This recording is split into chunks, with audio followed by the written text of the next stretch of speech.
Olá pessoas, tudo bem? Mais uma vez, mais um livro da série Dostoiévski, agora Os Demônios.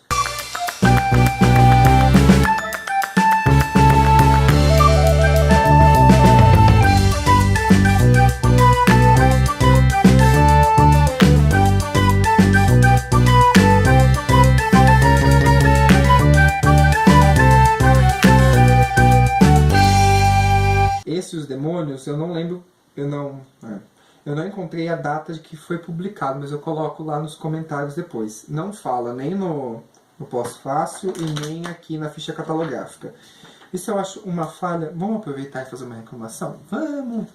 Eu acho uma falha terrível dessas editoras, ou, na verdade, uma dica muito útil para elas, que é, na página da ficha catalográfica, a gente coloca, além do nome original, coloca também o ano que ele foi feito e publicado pela primeira vez, sabe?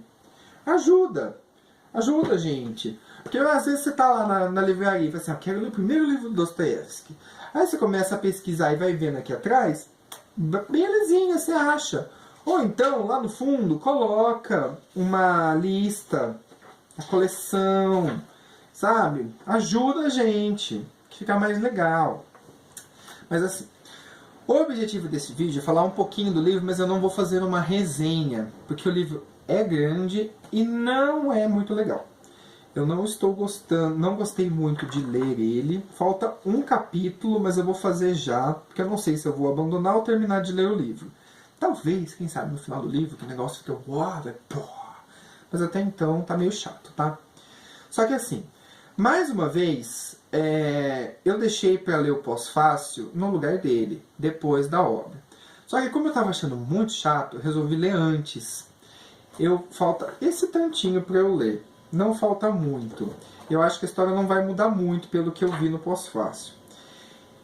Só que eu indico que vocês leiam o pós-fácil antes de começar a ler a obra. Veja por quê. Eu vou ler um pedaço do primeiro parágrafo que vai dar o tom deste vídeo e vai dar o tom do livro para vocês.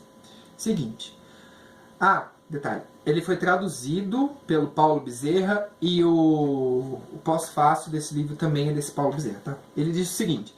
No dia 21 de novembro de 1869, SG Nietchaver, um grupo aqui de pessoas, membros da organização política clandestina Justiça Sumária do Povo, comandados por Nietchaver, executaram o estudante Ivanov, que, por divergências políticas, resolvera se afastar da entidade. O acontecimento do qual Dostoiévski tomou conhecimento pela imprensa provocou grande comoção na Rússia e forte discussão em amplos círculos da intelectualidade no país e na Europa Ocidental. O processo dos cinco integrantes da organização ocorreu em 1871.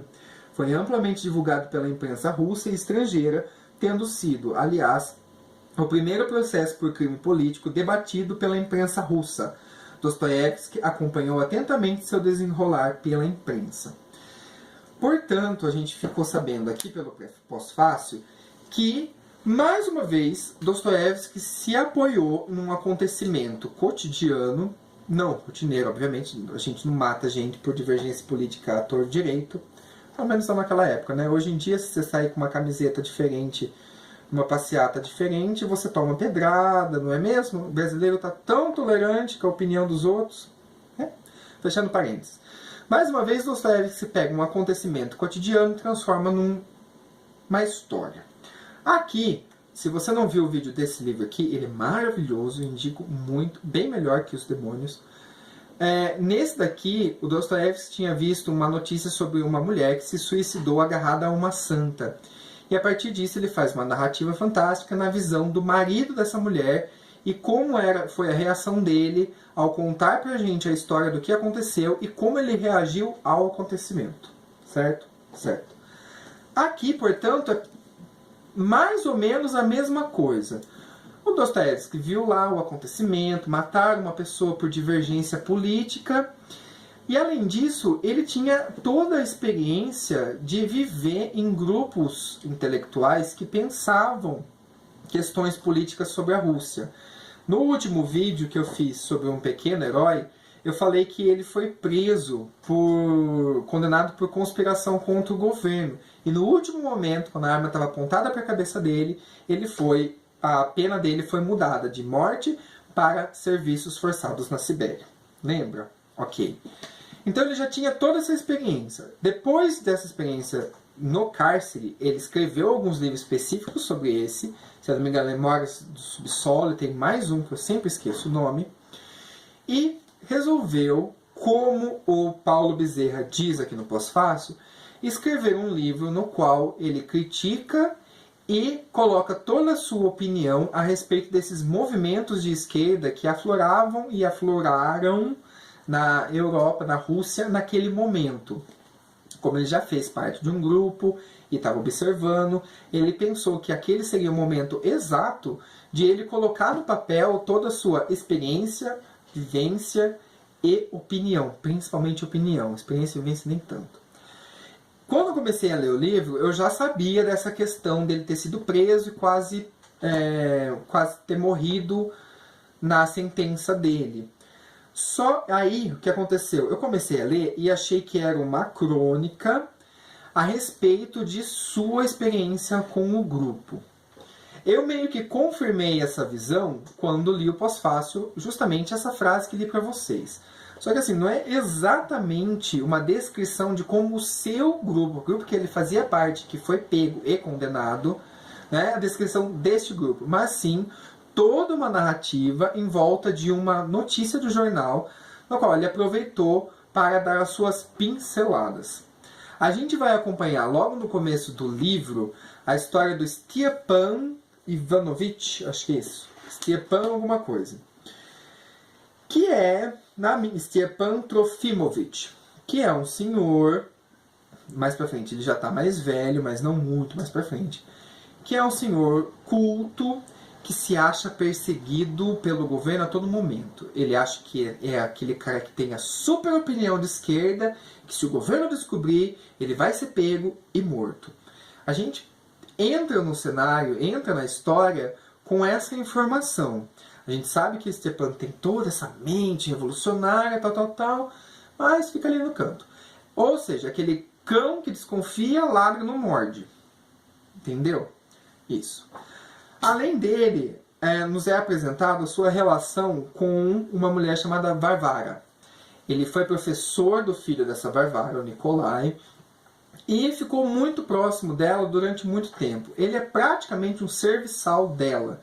Ele recebe uma certa verba dela mensal, por conta de algumas coisinhas que você tem que descobrir ao ler.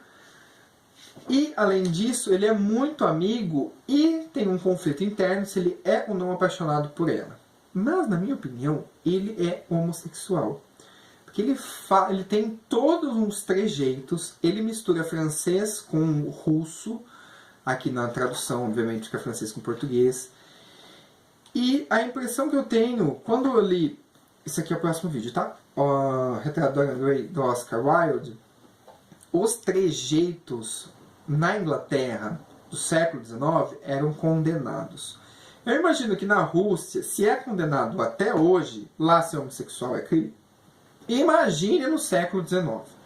Então acho que ele tem esse conflito interno com a sua sexualidade também, mas isso é uma opinião minha, não li em lugar nenhum, tá bom? Então não vejam, leiam, se vocês leram, falem pra mim o que vocês acham disso. Então a primeira parte do livro, de certa forma, é essa relação dos dois, Stepan e Varvara. Os personagens secundários cumprem esse papel, são secundários e mal aparecem, inclusive o narrador. O narrador é um amigo pessoal do Stepan e ao longo de todo o livro ele vai narrar o que está acontecendo ali. Certo? Beleza. Num determinado momento, chega na história e assume de certa forma a posição principal o filho de Varvara, Nikolai, e o filho de Stepan, chamado Piotr. Acho que é isso assim que se pronuncia, não sei. Os dois são revolucionários e têm um comitê que eles constantemente estão debatendo a situação política da Europa, da Rússia, e bolam uma revolução. A gente começa a acompanhar todo o desenrolar desse planejamento para a revolução. Até onde eu cheguei, a revolução em si não tinha acontecido. Eu estou na página 549, num dos últimos capítulos, chamado A Viajante. Mas até então aconteceu algumas coisas bem tensas, uma personagem morreu, o outro também, o outro sumiu, por aí vai. Só que na hora que a gente sabe que essa história foi baseada naquele assassinato de um membro de um comitê que divergiu politicamente dos demais, fica muito claro que a proximidade com o fato no qual o Dostoiévski se baseou também está aqui. É muito grande essa proximidade. Tanto que tem um personagem que morre por conta de divergências políticas e tal. Só que assim, gente, eu não sei se o vídeo deve estar chato, porque o livro é chato, sabe? Eu não gostei. Eu comecei a ler, o do Stepan me incomodou, tanto quanto incomodou o personagem de gente pobre. O Makar, veja o vídeo que eu fiz sobre esse livro aqui. O Makar é todo dócil, todo amoroso, com a Varvara, o nome é igual. Então ele fica muito chato, muito meloso, muito... E aqui é quase a mesma coisa, sabe? O Stepan idolatra a Varvara de uma certa forma que fica... Ai meu Deus, tá bom, já entendi. Passa pra próxima, passa pra próxima. E fica. Tá? Além disso, eu continuei a leitura e pretendo terminar por conta dessa questão do comitê revolucionário, a esquerda da Europa tá ali toda representada, como que um grupo pode ou não, será que não vai conseguir fazer a revolução. E a gente sabe que a Revolução Russa aconteceu em 1917, filha da Primeira Guerra Mundial. Se você tem interesse sobre isso, leia Hobsbawm, a Era dos Extremos. Ele começa o livro falando justamente isso, que a Revolução Russa foi filha da guerra. Além disso, também tem um outro livro, Os 11 Dias que Abalaram o Mundo. É um livro jornalístico que mostra esses 11 dias da Revolução Russa que levou ao poder aquele grupo de tal. Eu lembro que quando eu li esse livro, Os 11 Dias, eu achei chatíssimo.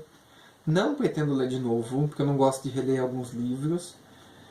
Porque, assim, uma coisa que me incomoda em literatura russa são os nomes. Só que depois que a gente lê vários livros de Dostoiévski, por exemplo, a gente vai começar a abstrair algumas coisas.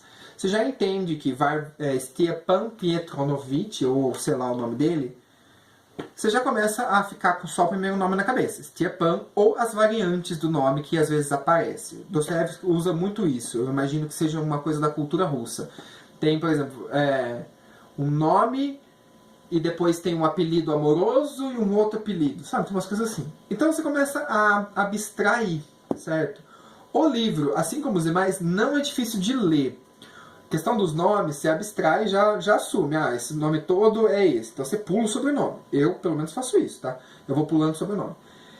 E a escrita também é fácil de ler. Não é aquela coisa complicada, super elaborada e tal.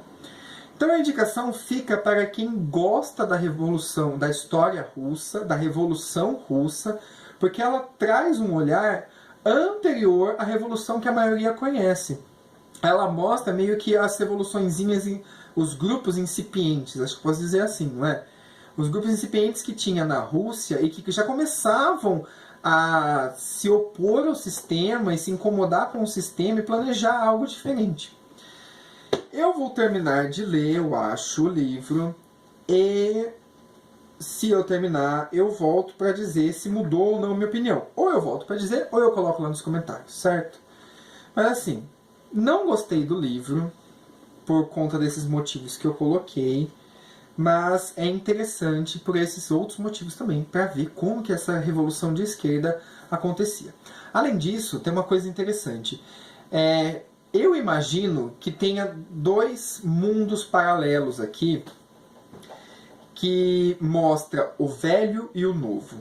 E os dois estão na família de Stepan. Stepan é aquele revolucionário das antigas, que tem as suas ideias e ainda teme por ser perseguido por elas. Em determinado momento ele revela essas ideias muito forte e é muito criticado. E tem o novo, que é o filho dele, o Piotr, que é chato pra caramba.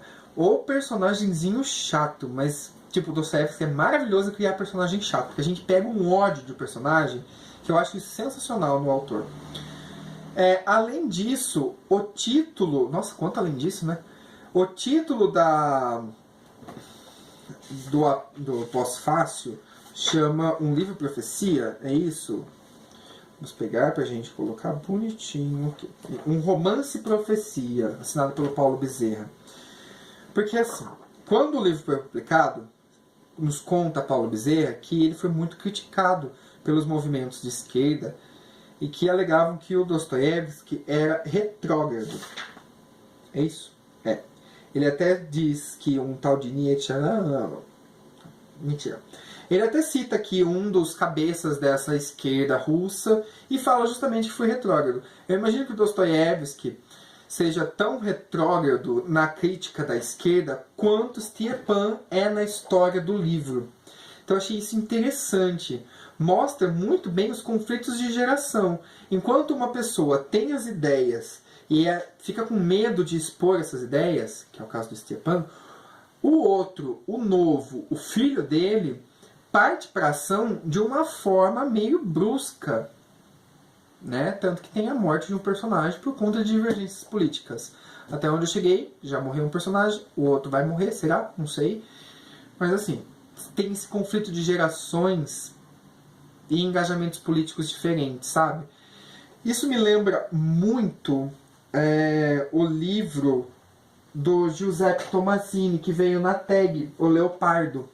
Eu já fiz vídeo sobre esse livro, posso deixar o link lá embaixo se vocês quiserem ver, que mostra tanto a realeza italiana, o personagem principal, de certa forma, é um dono de terras feudal italiano, e o seu sobrinho é a nova visão da política italiana. É muito parecido, dá para estabelecer um paralelo muito legal entre os dois livros. Um na visão italiana, outro na visão russa, ambos mais ou menos na mesma época. Preciso confirmar, se eu não me engano, o Leopardo foi escrito no final do século, e esse aqui provavelmente mais entre 1850, 70, acho que mais ou menos nessa época aí. Então os dois revelam duas posições que são contra o governo estabelecido e uma visão nova para revolucionar toda aquela esfera. Eu acho que é legal, sabe? Você lê os dois, por exemplo, uma visão italiana, uma visão russa. Se você tiver alguma sugestão de um livro parecido com essa temática, sabe, de transição, feudalismo, capitalismo, um governo monarquia para um democrático, me fala, que eu gosto muito desse tema. E eu não lembro nenhum de cabeça agora para citar além desses dois. Tá bom? Deixa aí nos comentários para mim, por favor, a sugestão de leitura que eu vou amar. É um tema que é muito trabalhado em história econômica, né? Eu li bastante sobre isso na faculdade, mas até ler o Leopardo eu não lembro de ter lido nenhum romance a respeito do tema, com essa temática. Eu achei bem interessante. Além disso, meu século de literatura preferido é o XIX, então eu gosto muito de ler essas coisas. Certo? Então me indiquem, por favor. E se vocês gostaram, fica a minha dica com essas ressalvas e com essas especificações. Para quem gosta de Revolução Russa, para quem gosta da cultura russa, quem gosta de Dostoiévski.